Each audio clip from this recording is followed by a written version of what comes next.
काटो काटो बाबा केक काटो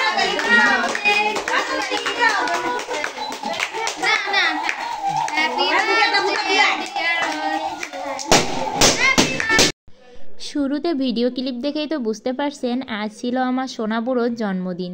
পালন করতে না চাইলেও সে কখনো ছেড়েই দেয় না, তার তো জন্মদিনের কেক চাই। আর ব্লগটা এখান থেকেই শুরু করছি।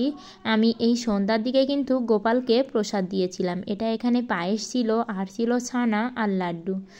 আর ঠাকুরকে প্রসাদ দেওয়ার পরে সবাই যখন আশীর্বাদ করবে তখন আমার ইচ্ছা ছিল ওই প্রসাদটাই ওর গালে দিয়ে আশীর্বাদ করবে। তাই তো আগে আমি ভগবানকে প্রসাদটা নিবেদন করে নিলাম। আর তারপর এখানে অনুষ্ঠান তো শুরু হয়ে গেল। আসলে ঘরোয়াভাবে এটা করার ছিল আর একটু বেলুন দিয়েই সাজানো হয়েছে। আর জন্মদিনে বাচ্চারা না থাকলেই কিন্তু নয়। আর চারিপাশ দিয়ে যে বাচ্চাগুলো ছিল সবাইকে বসিয়ে দিয়েছিলাম। আর এদিকে শুরুতে ওর বাবা ওকে আশীর্বাদ করছিল। আর ওর বাবা তো ওকে আশীর্বাদ করলো। তারপর ওর জন্য ওর বাবা অনেক সুন্দর সুন্দর গিফট এনেছিল। আর সেটা হচ্ছে এখানে দেখুন একটা ছোট্ট কিউট বাঘ। আর বাঘটা পেয়ে তো সে ভীষণ খুশি, মানে সে খুশিতে আর কোনো কিছুই করিনি। যেই আশীর্বাদ করছে তার মনটা ছিল ওই বাঘের দিকে। আর এই যে সবাই তো এখানে আশীর্বাদ করছে, ওর পিসিরাও একে একে আশীর্বাদ করে নিল। আর এখানে ওর মন দেখুন ওই বাঘের দিকে। প্রতি বছর অত বেশি বড় করে না হলেও সোনাবুড়োর জন্মদিনটা আমরা পালন করার চেষ্টা করি, কারণ ও ভীষণ খুশি হয় এবং ও এটা চায় যে ওর জন্মদিন যেন পালন করা হোক। আর এই কিউটিকে দেখুন, এ হচ্ছে সোনাবুড়োর বন্ধু। কি মিষ্টি দেখতে, তাই না?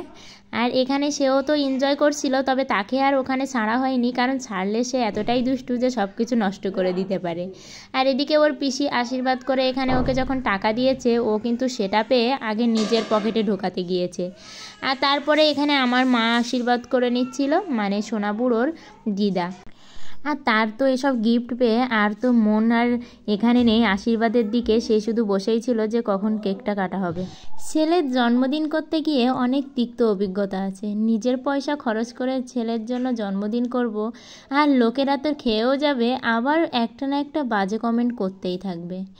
আমি যখন প্রথম বছর ছেলের জন্মদিন করেছিলাম, সে বছর আমি লুচি, ডাল আর পায়েস খেতে দিয়েছিলাম। অনেকেই বলেছিল লুচি আবার কেউ জন্মদিনে দেয়, এটা কি আবার খাওয়া যায়? পরের বছর বিরিয়ানি দিলাম, তাতেও একটা না একটা কিছু শুনতেই থাকলাম। আসলে কিছু কিছু মানুষ থাকে, একটু একটু বদনামাতি না করলে তাদের বুঝি দিনটাই যায় না। এমন লোক আমি যদি ছেলের জন্মদিন না করতাম তাহলে এই লোকগুলোকে চিনতে পারতাম না। তবে এমন দুই একটা লোক থাকবে, ওতে আমার কিছু যায় আসে না। আর এখানে দেখুন ছেলের তো কেক কাটা হয়ে গেছে। আর রেসিপিতে ছিল কষা মাংস, পায়েস, ডাল, লুচি আর ছিল কেক। এইগুলো দিয়েই আমি ছোটোখাটো করে সোনাবুড়োর জন্মদিনটা পালন করলাম। আমার ছেলেকে সবাই অনেক অনেক আশীর্বাদ করবেন, ও যেন একটা ভালো মানুষ হতে পারে। আজকের ভিডিওটা এ পর্যন্তই।